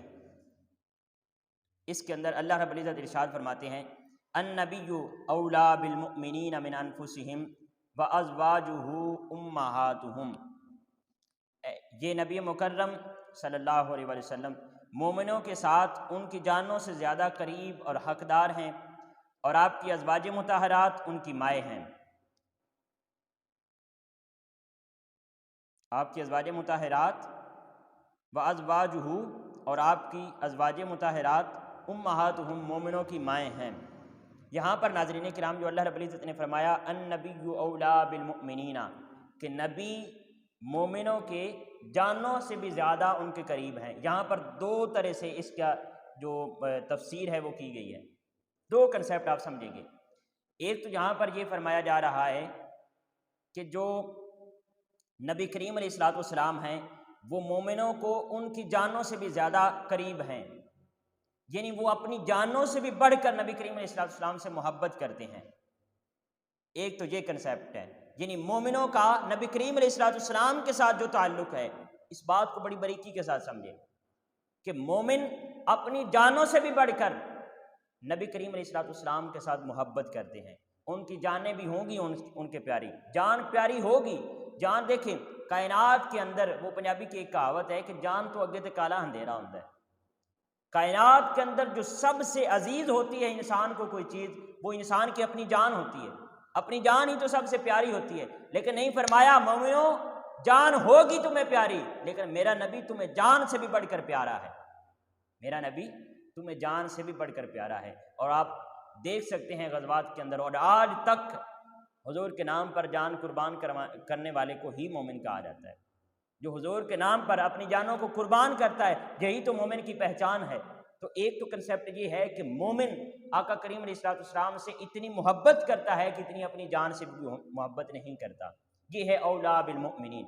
اور اس کے اندر دوسرا ایک اور کنسیپٹ ہے، یہ مومنین کا اپنے آقا کے ساتھ تعلق ہے۔ اب آقا کا اپنے جو امتی ہیں ان کے ساتھ تعلق کا ایک دوسرا اینگل بھی انہی الفاظ سے ہمیں ملتا ہے، وہ یہ ہے کہ النبی اولا بالمؤمنین من انفسہم، کہ جتنے ان کے نفس، جتنی ان کی جانیں ان کے قریب ہیں، یعنی مؤمنین کے جتنے قریب ہیں، جتنی مؤمنین کی جانیں مؤمنین کے قریب ہیں، اے میرے نبی تو ان کی جانوں سے بھی بڑھ کر تو ان کے قریب ہے۔ تو یہ نبی کا اپنے امتیوں کے ساتھ تعلق جوڑا جا رہا ہے۔ وہ جو پہلا کنسیپٹ تھا اس کے اندر مؤمنین کا تعلق آقا کریم علیہ السلام کے ساتھ ہے، اب یہاں پر آقا کریم علیہ السلام کا تعلق مؤمنین کے ساتھ ہے کہ ان کی جانیں ان کے بہت زیادہ قریب ہیں، ہوں گی قریب، لیکن اے نبی آپ ان کی جانوں سے بھی بڑھ کر ان کے قریب ہیں اور اولا ہیں، ان کے جانوں سے بھی۔ یہاں پر دیکھیں اللہ رب العزت نے اپنے بارے میں کیا فرمایا، بہت پیارا نکتہ فرمایا، میں ان کی شاہ رگ سے بھی زیادہ قریب ہوں۔ یہ شاہ رگ جو ہوتی ہے، جو جان کی رگ ہوتی ہے، اس کے سے بھی زیادہ قریب ہوں۔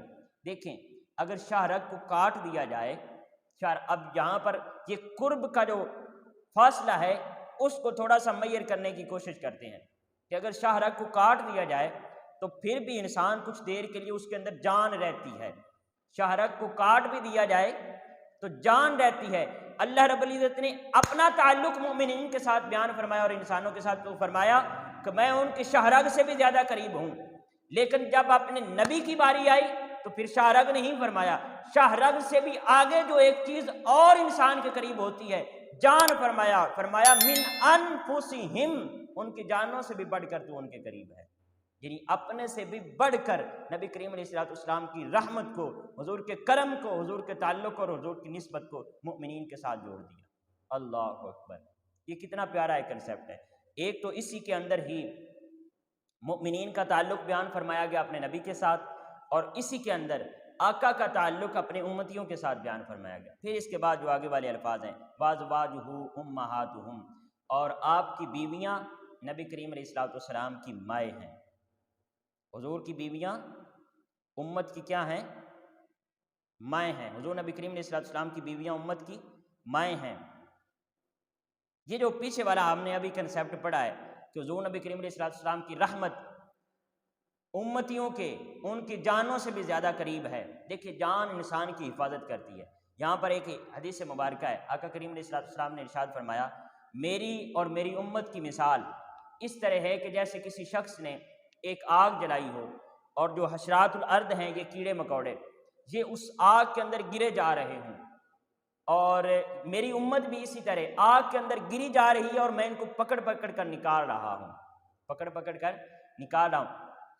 یعنی یہ اپنی جانوں کے سمیت جو ان کی جانیں ہیں، اس حدیث مبارکہ کو آپ یہاں اس کنسیپٹ کے ساتھ جوڑیں کہ جو ان کی جانیں ہیں وہ تو ان کو جہنم کے اندر گرا رہی ہیں، لیکن میری رحمت، میری شفاعت اور میرا کرم ان کو جہنم سے بھی نکال رہا ہے۔ اب اس کو آپ جوڑ سکتے ہیں اس کے ساتھ جب وہ پچھلے دنوں ہم نے ایک کنسیپٹ پڑھا تھا حدیث مبارکہ کا کہ جب نبی کریم علیہ السلام جنت میں داخل ہوں گے تو آپ اللہ کی بارگاہ میں سجدہ ریز ہو جائیں گے، اور پھر اللہ رب العزت فرمائے گا جا نبی اور جا کر جہنم سے جتنوں کو نکالنا چاہتا ہے نکال لے، تو وہ اپنے اعمال اور اپنی جانوں کی بنیاد پر تو وہ جہنم میں جا گرے تھے، لیکن نبی کریم علیہ السلام کی رحمت اور حضور کے کرم کے نتیجے میں ان کو جہنم سے آزادی مل جاتی ہے۔ تو یہ جان سے بھی زیادہ حضور کے جو ہماری کیئرنگ ہے، جو ہماری حفاظت ہے، وہ حضور نبی کریم علیہ السلام کی رحمت اور آقا کریم علیہ السلام کا کرم ہماری فرما رہا ہے۔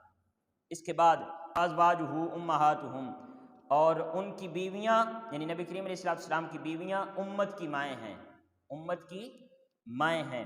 یہاں پر ایک تو ماں اس لیے کہا کیونکہ ماں کا بیٹے کے ساتھ نکاح نہیں ہوتا، یعنی آقا کریم علیہ السلام کے ظاہری پردہ کے بعد ماؤں کا، اب چونکہ جو حضور نبی کریم علیہ السلام کی ازواج مطہرات تھیں وہ امت کی مائیں ہیں، تو ان کا نکاح کبھی بھی امتی کے ساتھ نہیں ہو سکتا، یعنی بعد میں جو لوگ تھے ان کے ساتھ نکاح نہیں ہو سکتا۔ ایک تو اس لیے نکاح نہیں ہو سکتا، اور دوسرا نکاح ناظرین کرام ان بیویوں کا آگے ہو سکتا ہے جن کے شوہر وفات پا جائیں، اور ہمارا عقیدہ ہے اور وہ عقیدہ اسی سے ثابت ہوتا ہے کہ آقا کریم علیہ السلام زندہ ہیں۔ آپ نے یہاں سے پردہ تو فرمایا، دنیا سے چلے گئے، لیکن وہ اپنے بشری تقاضوں کی وجہ سے آپ نے پردہ تو فرمایا ہے، لیکن حضور نبی کریم علیہ السلام نہ صرف زندہ ہیں بلکہ ہمارے درمیان موجود بھی ہیں، تو حضور نبی کریم علیہ السلام کی موجودگی میں پھر آپ کی بیویوں کا آگے نکاح جائز نہیں ہے۔ اس کے بعد ناظرین کرام غزوہ احزاب کا ذکر ہے۔ یہاں پر غزوہ احزاب، یہ بیسیکلی جو غزوہ احزاب ہے اس کی میں تھوڑی اسٹریٹجی اور اس کا جو پس منظر ہے وہ آپ کے گوش گزار کر دیتا ہوں۔ یہ مدینہ شریف کے اندر دو یہودیوں کے قبیلے آباد تھے، بنو نذیر اور بنو قریظہ، یہ دو قبیلے تھے یہودیوں کے، اور نبی کریم علیہ السلام جب تشریف لے آتے ہیں ہجرت کر کے تو ان کے ساتھ امن معاہدہ ہو جاتا ہے، یہودیوں کے ساتھ، ان دونوں قبیلوں کے ساتھ معاہدہ یہ طے پاتا ہے کہ اگر کوئی بھی اوپر سے آ کر لشکر مسلمانوں کے اوپر حملہ کرے گا تو یہودی مسلمانوں کو سپورٹ دیں گے، اور اگر یہودیوں کے اوپر سے آ کر کوئی بھی حملہ کرے گا تو مسلمان یہودیوں کو تحفظ دیں گے اور یہودیوں کو سپورٹ کریں گے، یہودیوں کی طرف سے ہو کر جنگ لڑیں گے۔ یہ معاہدہ طے تھا۔ جب احد شریف ہوتا ہے، یعنی احد کا معرکہ ہوتا ہے، تو اس وقت جو یہودی ہیں یہ بغاوت کر دیتے ہیں. جو بنو نذیر قبیلہ تھا وہ بغاوت کر دیتا ہے. جب بغاوت کرتا ہے تو آقا کریم علیہ الصلوۃ والسلام یہ بنو نذیر قبیلے کو مدینہ سے نکل جانے کا حکم دیتے ہیں اور ایک خاص دن بتاتے ہیں کہ فلاں دنوں تک آپ لوگ مدینہ سے نکل جاؤ. جب وہ دن قریب آتے ہیں، یہ بنو نذیر نہیں نکلتے، یہ یہودی نہیں نکلتے، تو جب وہ دن قریب آتا ہے تو آقا کریم علیہ الصلوۃ والسلام تیاری فرماتے ہیں ان کے اوپر حملہ کرنے کے لیے اور ان کی طرف جاتے ہیں تاکہ ان کو، چونکہ انہوں نے معاہدے کی خلاف ورزی کی تھی اور پھر وہ حکم کی تعمیل بھی نہیں کر رہے تھے، یعنی مدینہ کو چھوڑ بھی نہیں رہے تھے، تو پھر ان کو واسطے جہنم کرنے کے لیے آقا کریم علیہ الصلوۃ والسلام پلاننگ فرماتے ہیں. جب آپ ان کی طرف جاتے ہیں تو پھر وہ آگے سے معافی مانگتے ہیں اور آقا کریم علیہ الصلوۃ والسلام کی کرم اور حضور کی رحمت کی بھیک مانگتے ہیں. اب حضور کی رحمت دیکھیں، اس کے باوجود کہ انہوں نے عین اس وقت پر جب کہ دشمن نے حملہ کر دیا، انہوں نے بغاوت کر دی تھی اور انہوں نے آقا کریم علیہ الصلوۃ والسلام کا ساتھ چھوڑ دیا تھا اور پھر اس کے بعد حکم کی بھی عدم تعمیل کی تھی، تعمیل نہیں کی تھی، لیکن اس کے باوجود آقا کریم علیہ الصلوۃ والسلام نے کرم فرمایا اور ان کو نہ صرف بخش دیا، یعنی ان کو قتل نہیں کیا، خون ریزی نہیں کی، بلکہ اس کے ساتھ ساتھ فرمایا ہر 3 آدمی اپنے ساتھ 1 اونٹ سامان کا بھی لے جا سکتا ہے. مجھے بتائیں دنیا کا کوئی آدمی اپنے دشمنوں کے ساتھ ایسا سلوک کر سکتا ہے؟ یہ صرف آقا کریم علیہ الصلوۃ والسلام کی رحمت تھی. یہ ایک ہی کائنات کے اندر ہمیں مثال ملتی ہے اور وہ آقا کریم علیہ الصلوۃ والسلام کی رحمت کی ملتی ہے. تو حضور نبی کریم علیہ الصلوۃ والسلام نے فرمایا کہ اپنے ساتھ 3 لوگ جو ہیں وہ اپنے ساتھ 1 اونٹ لے جا سکتے ہیں. بہرحال ناظرین کرام، یہ جو بنو نذیر ہے یہ وہاں سے نکلتے ہیں اور مدینہ سے باہر جا کر آباد ہو جاتے ہیں. جب مدینہ سے باہر جا کر آباد ہو جاتے ہیں تو ظاہر ہے پھر ان کو وہ دل کے اندر وہ غصہ تو تھا کہ ہمیں گھروں سے نکال دیا گیا. ادھر جو مکہ والے تھے وہ جزوی فتح حاصل کر کے مشرکین واپس آ چکے تھے، لیکن ان کے دل کے اندر بھی، مشرکین مکہ کے دل کے اندر بھی پھر بعد میں وہ افسوس ہوا جب ان یہودیوں نے کہا نا کہ اب مسلمان بہت کم تعداد میں تھے اور تم چاہتے تو ان کو ختم کر سکتے تھے، تو ان کے دل میں بھی پھر وہ احساس اجاگر ہوتا ہے کہ ہمیں ابھی اور اسی وقت ہی مسلمانوں کو ختم کر دینا چاہیے کیونکہ یہ مٹھی بھر ہے. تو یہ یہودی بنو نذیر اور دیگر یہودی قبائل ساتھ مل کر اور اسی طرح مشرکین مکہ کو ساتھ ملا کر یہ ایک جنگ کی اسٹریٹجی بناتے ہیں، یعنی مسلمانوں کے اوپر حملہ کرنے کے پلان بناتے ہیں. پلان اس طرح بناتے ہیں کہ یہودیوں کے قبیلوں سے ایک سردار لے کر اور اسی طرح مکہ کے جو بڑے سردار تھے وہ سب مل کر اس طرح 50 لوگ کعبۃ اللہ کا غلاف پکڑتے ہیں اور غلاف پکڑ کر اللہ کی قسم اٹھا کر یہ معاہدہ کرتے ہیں کہ جب تک تمام مسلمانوں کو معاذ اللہ ختم نہیں کر لیتے اور حضور نبی کریم علیہ الصلوۃ والسلام کو معاذ اللہ شہید نہیں کر لیتے تب تک ہم پیچھے نہیں مڑیں گے، یا خود ختم ہو جائیں گے یا ان کو ختم کر دیں گے. یہ معاہدہ طے پاتا ہے مکہ کے اندر، یعنی خانہ کعبہ کے غلاف پکڑ کر. جب یہ ان کی اسٹریٹجی بنتی ہے تو اس پلاننگ کی آقا کریم علیہ الصلوۃ والسلام کو بھی خبر ہو جاتی ہے. حضور نبی کریم علیہ الصلوۃ والسلام وار اسٹریٹجی سے بہت باخبر رہتے تھے، تو جب آقا کریم علیہ الصلوۃ والسلام کو خبر ہوتی ہے تو حضور پھر اپنی مشاورتی اجلاس بلاتے ہیں، مشاورتی کمیٹی بلا لیتے ہیں. جب حضور نبی کریم علیہ الصلوۃ والسلام صحابہ کے ساتھ مشورہ کرتے ہیں تو سبھی صحابہ مشورہ دیتے ہیں. حضرت سلیمان فارسی رضی اللہ تعالیٰ عنہ آپ یہ مشورہ دیتے ہیں آقا کریم علیہ الصلوۃ والسلام کو کہ ہمارے علاقوں میں جب اس طرح دشمن ایک بہت بڑی تعداد میں ہو اور ہماری تعداد کم ہو تو خندق کھود کر اس سے تحفظ کیا جاتا ہے، اپنا تحفظ کیا جاتا ہے خندق کھود کر. تو حضور نبی کریم علیہ الصلوۃ والسلام حضرت سلیمان علیہ السلام کے مشورے کو قبول فرماتے ہیں اور مدینہ کا پھر جائزہ لیا جاتا ہے کہ اس طرف پہاڑ ہیں، اس طرف باغات ہیں، یعنی ادھر سے بھی حملہ نہیں ہو سکتا، ادھر سے بھی حملہ نہیں ہو سکتا، اور اس طرف بھی پہاڑی ہے، ادھر سے بھی حملہ نہیں ہو سکتا، اور ایک جو جگہ خالی بچتی ہے وہاں پر پھر خندق کی کھدائی شروع ہو جاتی ہے. آقا کریم علیہ الصلوۃ والسلام ڈیوٹیاں لگا دیتے ہیں. یہ خندق ناظرین کرام 15 فٹ چوڑی ہوتی ہے اور 15 فٹ ہی گہری ہوتی ہے اور 50 کلومیٹر تک یہ لمبی خندق کھودی جاتی ہے. 1000 صحابہ کرام رضوان اللہ علیہم اجمعین اس خندق کو کھودنے کے اندر اپنی خدمات سر انجام دیتے ہیں اور حضور نبی کریم علیہ الصلوۃ والسلام ہر 20 صحابہ کو 4 گز جو خندق ہے وہ کھودنے کا حکم دیتے ہیں. اس طرح یعنی کہ وہ جتنی خندق تھی وہ پورے روٹ کو صحابہ کے درمیان ان کی جماعتیں بنا کر چھوٹی چھوٹی 20 لوگوں کی اور ان کو تقسیم کر دیا جاتا ہے. جب یہ صحابہ خندق کھودنا شروع کرتے ہیں تو اس کے درمیان 2-3 بہت پیارے دل افروز اور ایمان افروز واقعات آتے ہیں، وہ آپ کے گوش گزار کرنا چاہتا ہوں۔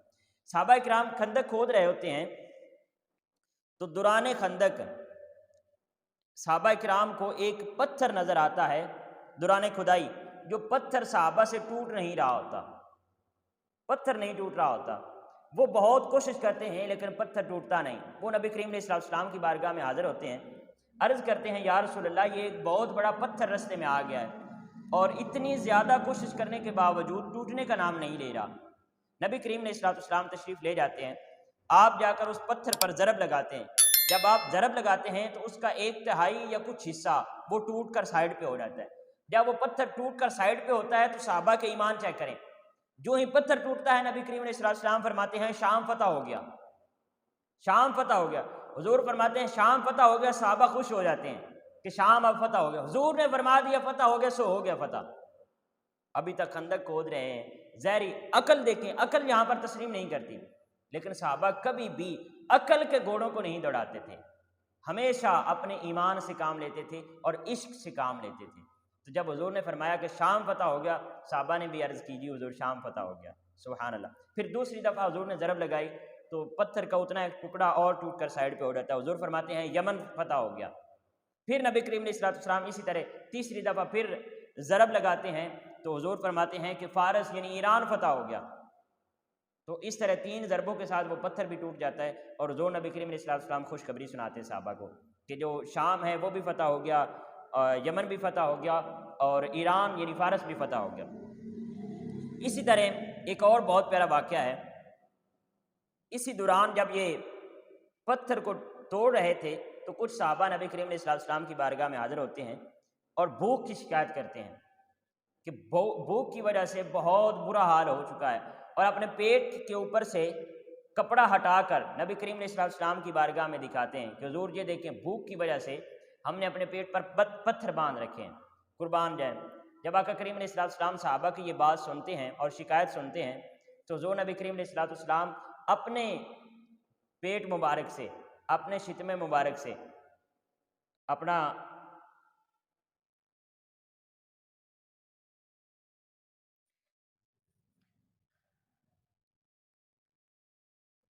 قربان جائیں، جب صحابہ کرام رضوان اللہ علیہم اجمعین کی حضور نبی کریم علیہ السلام یہ شکایت سنتے ہیں تو آقا کریم علیہ السلام اپنے پیٹ مبارک سے کپڑا ہٹاتے ہیں، تو صحابہ دیکھ کر حیران ہو جاتے ہیں کہ باقی سب لوگوں نے ایک ایک پتھر باندھا ہوا تھا لیکن آقا کریم علیہ السلام نے 2 پتھر باندھے ہوئے تھے۔ تو حضور نے فرمایا تم سے زیادہ میرے اوپر بھوک کی کیفیت ہے۔ تو یہ اس کو کہتے ہیں ناظرین کرام لیڈر، اس کو لیڈر کہتے ہیں۔ اور صحابہ کرام فرماتے ہیں کہ حضور نبی کریم علیہ السلام چونکہ خود بھی خندق کی کھدائی کے اندر مصروف عمل تھے تو حضور نبی کریم علیہ السلام کے اوپر اس قدر گرد آئی، گرد حضور نبی کریم علیہ السلام کے اوپر اس قدر اڑ کر، کیونکہ جب کھدائی کی جاتی ہے تو گرد اڑتی ہے نا، تو گرد حضور نبی کریم علیہ السلام کے جسم مبارک پر اس قدر آئی کہ آقا کریم علیہ السلام کا نہ تو چہرہ نظر آ رہا تھا، چہرے کی جلد نظر آ رہی تھی، اور نہ ہی حضور نبی کریم علیہ السلام کے بازو اور سینہ مبارک کی جلد نظر آ رہی تھی، یعنی جلد نظر ہی نہیں آ رہی تھی، اس قدر وہ گرد اڑ کر حضور نبی کریم علیہ السلام کے جسم مبارک پر پڑی۔ تو یہ حضور نبی کریم علیہ السلام صحابہ کے ساتھ مل کر خندق کھولتے ہیں۔ اچھا، اسی دوران حضرت جابر رضی اللہ تعالیٰ عنہ جب یہ آپ کیفیت دیکھتے ہیں کہ آقا کریم علیہ السلام کو اتنی بھوک کی کیفیت ہے تو آپ پھر اپنے گھر تشریف لے جاتے ہیں، اپنی زوجہ محترمہ سے فرماتے ہیں کہ نبی کریم علیہ السلام کو بھوک ہے اور کیوں نہ ہمارے گھر ایک بکری کا چھوٹا سا بچہ ہے، اس کو ذبح کر کے تو آقا کریم علیہ السلام کی دعوت کر لیں۔ وہ کہتی ہے ٹھیک ہے۔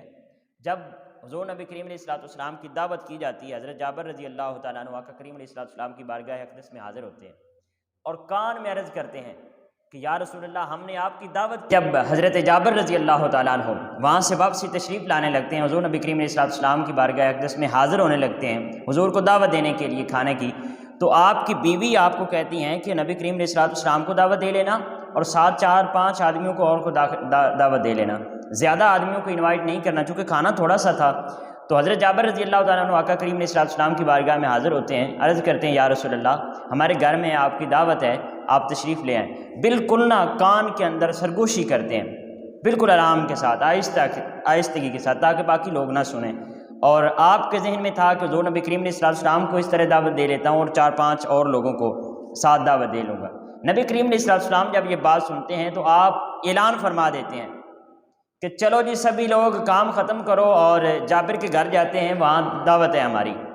جب نبی کریم علیہ السلام یہ اعلان فرماتے ہیں تو حضرت جابر رضی اللہ تعالیٰ عنہ آپ کا رنگ اٹھ جاتا ہے۔ حضور نبی کریم علیہ السلام دیکھتے ہیں تو سچویشن بھانپ لیتے ہیں، فرماتے ہیں جابر کوئی بات نہیں، جاؤ گھر، اور جو گھر جا کر جو آپ کا ہنڈیا ہے اس کا بھی ڈھکنا نہیں اٹھانا، یعنی میرے آنے سے پہلے تقسیم نہیں کرنا، اور جو آٹا گوندا ہے اس کو بھی اسی طرح رہنے دینا ہے، میرے آنے سے پہلے اس کو روٹیاں پکانی شروع نہیں کرنی۔ حضرت جابر رضی اللہ تعالیٰ عنہ گھر چلتے ہیں اور پیچھے پیچھے یہ پورا اسلامی لشکر 1000 آدمی جو ہیں وہ حضور نبی کریم علیہ السلام کی میت میں حضرت جابر رضی اللہ تعالیٰ عنہ کی گھر کی طرف روانہ ہوتے ہیں۔ جب یہ سارا منظر آپ کی بیوی دیکھتی ہے تو وہ چونک جاتی ہے اور حضرت جابر رضی اللہ تعالیٰ عنہ سے کہتی ہے کہ یہ آپ نے کیا کر دیا، میں نے آپ کو کہا بھی تھا کہ 4-5 آدمیوں کو اپنے ساتھ لے آنا، کھانا تو اتنا ہے نہیں ہے، تو یہ پورے لشکر کو آپ اپنے ساتھ لے آئے ہو۔ تو حضرت جابر رضی اللہ تعالیٰ عنہ فرماتے ہیں پریشان نہیں ہو، آقا کریم علیہ السلام نے فرمایا ہے کہ میں نے آنے سے پہلے تقسیم نہیں کرنا ہے، اور ہنڈیا کو اسی طرح رہنے دینا ہے اور آٹا بھی اسی طرح رہنے دینا ہے۔ تو جب نبی کریم علیہ السلام تمام صحابہ کے ساتھ حضرت جابر رضی اللہ تعالیٰ عنہ کے گھر تشریف لاتے ہیں اور ہنڈیا کا ڈھکنا اٹھا کر حضور نبی کریم علیہ السلام اپنا لعاب مبارک اس کے اندر ڈال دیتے ہیں، اسی طرح جو آٹا ہوتا ہے اس کے اندر بھی حضور نبی کریم علیہ السلام اپنا لعاب دہن اس کے اندر ڈال دیتے ہیں۔ روٹیاں پکنیاں شروع ہو جاتی ہیں اور سالن تقسیم ہونا شروع ہو جاتا ہے۔ حضرت جابر رضی اللہ تعالیٰ عنہ فرماتے ہیں کہ 1000 کے لشکر نے پیٹ بھر کر کھانا کھایا۔ آپ دیکھیں وہ لشکر جو خندق کھود رہے تھے اور بھوک کی وجہ سے انہوں نے اپنے پیٹ کے اوپر پتھر باندھے ہوئے تھے، انہوں نے کتنا کھانا کھایا ہوگا ہر آدمی نے۔ اور جب سبھی کھانا کھا چکے اور یہ پورا 1000 کا لشکر جو تھا سبھی جب کھانا کھا چکے اور واپس تشریف لے جا چکے تو حضور نبی کریم علیہ السلام نے فرمایا اب یہ جو باقی بچ گیا ہے اس کو اپنے پڑوسیوں میں تقسیم کر دو۔ تو اللہ رب العزت نے آقا کریم علیہ السلام کے لعاب دہن میں اتنی برکت ڈال دی کہ سبھی لوگوں نے کھانا کھا لیا۔ ناظرین کرام، یہ خندق کی کھدائی مکمل ہوتی ہے، ادھر سے کفار کا لشکر حملہ کے لیے پہنچ جاتا ہے خندق کے قریب۔ کفار جب پہنچتے ہیں تو دیکھتے ہیں کہ خندق کھودی جا چکی ہے اور کوئی بھی اس خندق کو عبور کرنے کی جرت نہیں کرتا ہے۔ ایک ان کا پہلوان تھا، بہت زیادہ دو پہلوان تھے، بہت زیادہ مشہور تھے۔ ایک اکرمہ بن ابو جہل تھا، یہ ابو جہل کا بیٹا تھا، اور ایک عمر ابن عبد ود تھا۔ یہ 2 پہلوان، یہ جو عمر ابن عبد ود تھا اس کے بارے میں کہا جاتا ہے کہ یہ 100 لوگوں سے اکیلا جنگ لڑتا تھا، اتنا یہ بہادری میں مشہور تھا اور اتنا جرت مند تھا۔ قد بھی اس کا بہت زیادہ تھا اور پہلوان تھا، طاقت بہت زیادہ تھی اس کے اندر، یعنی 100 آدمیوں سے یہ اکیلا لڑتا تھا۔ جب بھی کسی لشکر میں یہ شریک ہوتا تھا تو وہ لشکر کا جو ہیڈ ہوتا تھا وہ اس کو 100 آدمیوں کے مقابلے میں شمار کرتا تھا، اتنی زیادہ اس کی بہادر اور شجاعت کے چرچے تھے۔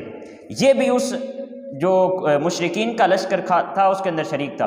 رات کو یہ دونوں اور 5-7 اور آدمی جو خندق تھی اس کا جائزہ لیتے ہیں گھوڑوں پر کہ کہیں سے اگر خندق جو تھوڑی سی تنگ ہو تو وہاں سے ہم گھوڑوں کو دوڑا کر عبور کر لیں۔ بہرحال انہیں ایک جگہ مل جاتی ہے، تھوڑی سی تنگ ہوتی ہے وہاں سے خندق، تو یہ گھوڑوں کو دوڑاتے ہیں، 7-8-10 آدمی تقریباً ایک جماعت وہاں سے گھوڑوں کو کراس کر لیتی ہے۔ جب یہ خندق عبور کر کے آگے آتے ہیں تو یہ للکارتے ہیں کہ تم میں سے کون ہے جو ہمارے ساتھ لڑے گا؟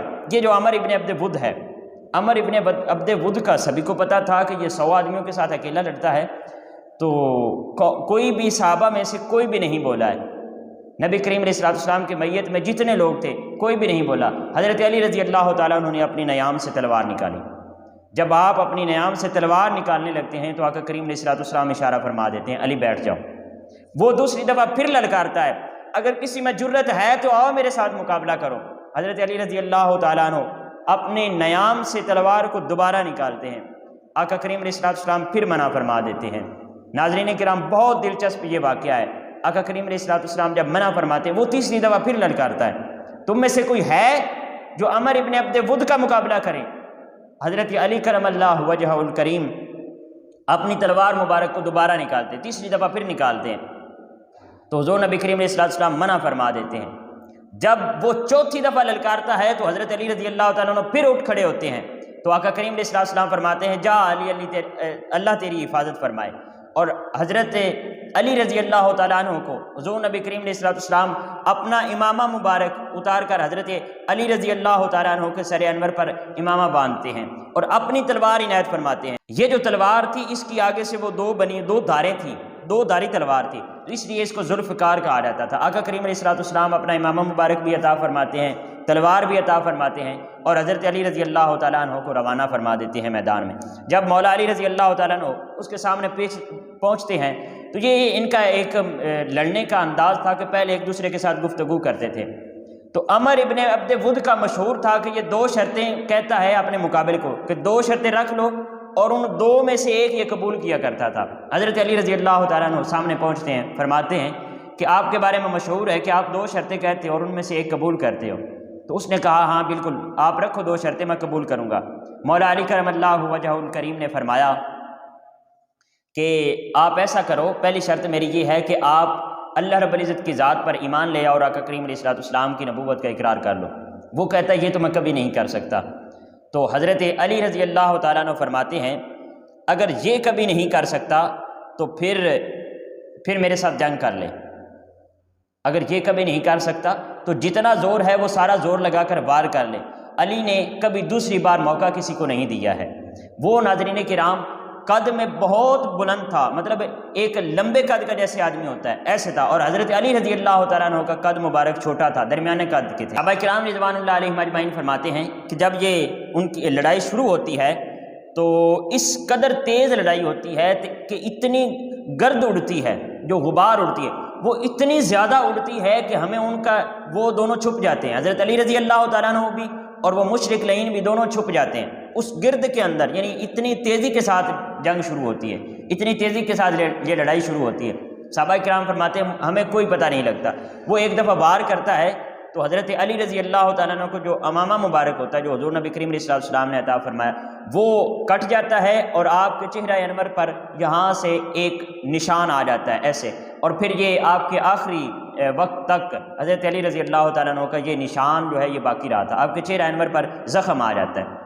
جب یہ زخم آتا ہے تو پھر حضرت علی رضی اللہ تعالیٰ عنہ مڑ کر وار کرتے ہیں، اور حضرت علی رضی اللہ تعالیٰ عنہ جب وار کرتے ہیں تو اس کے سر سے تلوار لگتی ہے اور اس کے پورے جسم کو 2 حصوں میں تقسیم کر دیتی ہے۔ جب یہ 2 ٹکڑوں میں ہو کر عمر ابن عبد ود مشرک جب گرتا ہے تو حضرت علی رضی اللہ تعالیٰ عنہ نعرہ تکبیر لگاتے ہیں۔ حضرت علی رضی اللہ تعالیٰ عنہ اللہ اکبر کی آواز جب بلند کرتے ہیں اور واپس لوٹ رہے ہوتے ہیں تو وہ جو باقی مشرک تھے وہ اتنے روب میں آگے اور دبدبے میں آگے، وہ جو خندق عبور کر کے آگے آ چکے تھے وہ پھر واپسی گھوڑے دوڑاتے ہیں اور باقی سارے واپسی جانے میں کامیاب ہو جاتے ہیں، لیکن ایک جو ہوتا ہے ان میں سے وہ خندق کے اندر گر جاتا ہے اور وہیں پر پھر اس کی ہلاکت ہو جاتی ہے۔ ناظرین کرام جب یہ مولا علی رضی اللہ تعالیٰ عنہ عمر ابن عبد ود کے ساتھ جنگ کر رہے تھے تو آقا کریم علیہ السلام فرماتے ہیں کہ یہ سارے کا سارا ایمان آج سارے کے سارے شرک کے ساتھ لڑ رہا، کلو ایمان۔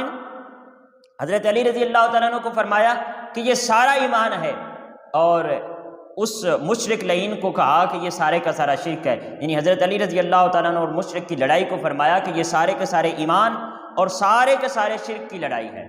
بہرحال حضرت علی رضی اللہ تعالیٰ عنہ فتح حاصل کر کے جب واپس لوٹ رہے ہوتے ہیں تو حضرت عمر فاروق رضی اللہ تعالیٰ عنہ آگے سے آتے ہیں اور فرماتے ہیں کہ اس کے جسم پر جو زیرہ تھی وہ بہت قیمتی زیرہ تھی، آپ نے وہ زیرہ کیوں نہیں اتاری؟ وہ زیرہ اتار لینی تھی۔ تو حضرت علی رضی اللہ تعالیٰ عنہ آپ فرماتے ہیں کہ جب اس کے 2 ٹکڑے ہوئے ہیں جسم کے تو اس کا ستر ننگا ہو گیا تھا، صرف وہ زیرہ ہی تھی جو اس کے ستر کو ڈھانپ رہی تھی، تو مجھے گوارا نہیں ہے کہ میں اس کے ستر کو ننگا کریں، قربان جائیں۔ یہ آپ کی شفقت اور آپ کی رحمت تھی کہ ایک دشمن کے قتل ہونے کے بعد بھی اس کے جسم کا ڈیڈ باڈی کا اتنا خیال کیا ہے کہ اس میں سے زیرہ نہیں اتاری تاکہ اس کا ستر ننگا نہ ہو جائے۔ اللہ اکبر، یہ ہمیں درس ملتا ہے۔ ناظرین کرام پھر جب وہ مشرک واپس لوٹتے ہیں پھر 20 دن تک یہ وہاں پڑاؤ ڈال لیتے ہیں، مشرک جو ہوتے ہیں خندق کی دوسری جانب پڑاؤ ڈال لیتے ہیں اور 20 دن تک وہاں پھر معاشی بائیکاٹ رکھتے ہیں مدینہ اور اہل مدینہ کا اور نبی کریم علیہ السلام کا، 20 دن تک وہاں رکتے ہیں۔ جب 20 دن وہاں رکے رہتے ہیں تو اس کے بعد پھر ایک دم آندھی آتی ہے اللہ رب العزت کی طرف سے، اور اللہ رب العزت کی طرف سے مسلمانوں کے لیے مدد و نصرت آتی ہے۔ اس آندھی کی باعث ان کی جو دیگیں ہوتی ہیں وہ الٹ جاتی ہیں اور خیمے جو ہیں وہ اٹھ جاتے ہیں، اور اس کے بعد پھر جو وہ کفار کا لشکر ہوتا ہے مشرکوں کا، وہ پھر اس کے بعد ہمت ہار جاتا ہے اور کہتے ہیں کہ ہم 20 دن تک اتنے ذلیل ہوئے ہیں، اپنا سب سے بڑا جو ہمارا جوان تھا اور سب سے بڑا جو ہمارا بہادر سپاہی تھا اس کو بھی قتل کروا بیٹھے ہیں، اور اب اس کے زیادہ ذلت ہی ہونی ہے اس کے بعد، لہذا وہ ہار کر وہاں سے واپس نکل آتے ہیں۔ اس طرح یہ اسلام اور شرک کا، یعنی مسلمانوں کا اور کفار مکہ کا یہ آخری جو معرکہ ہوتا ہے وہ اختتام پذیر ہوتا ہے۔ ناظرین کرام، وقت بہت ہو چکا، ہم انہی کلمات کے ساتھ